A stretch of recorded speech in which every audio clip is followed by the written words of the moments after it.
Hello friend, कैसे हो आप सब। परी नी शो में नीति की सारी कोशिश हुई नाकाम और परी पहुंच गई कोर्ट, क्योंकि नीति ने तो परी को मारने का पूरा प्लान बना रखा था। लेकिन नीति सबसे बचकर कोर्ट पहुंचकर अपने संजू को बचा लेती है और साथ ही वो बेहोश होने के कारण हॉस्पिटल चले जाते हैं और नीति जेल में।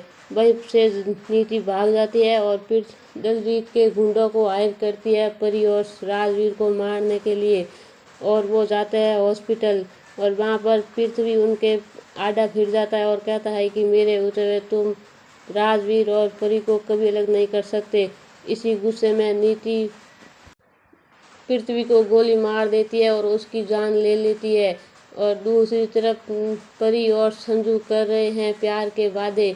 संजू कहता है कि मैं तुम्हें कभी छोड़कर नहीं जाऊंगा और तुम्हारे पास ही रहूंगा, लेकिन उन्हें क्या पता कि नीति उनके पीछे हाथ धो के पड़ी है और वो उन्हें मारने के लिए कुछ भी कर सकती है।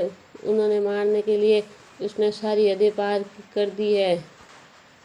जब पता चलता है कि नीति हॉस्पिटल में है तो वो दोनों भाग जाते हैं और इसी वजह से नीति को बहुत ज़्यादा गुस्सा आ जाता है कि कब तक भागते रहोगे, कभी तो मेरे हाथ आओगे।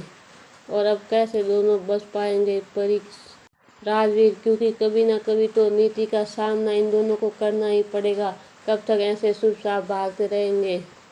और अब नीति रुकने वालों में से नहीं है, क्योंकि उसका जुनून अब हद से पार हो गया है। अब वो किसी की भी नहीं सुनेगी। सिर्फ राजवीर और परी को मारने के लिए वो किसी को भी मार सकती है। उसने तो पृथ्वी की भी जान ले ली, जो उसे सिर्फ समझा रहा था कि तुम इसे पागलपन को छोड़ दो, लेकिन वो उससे उल्टा ही मार देती है।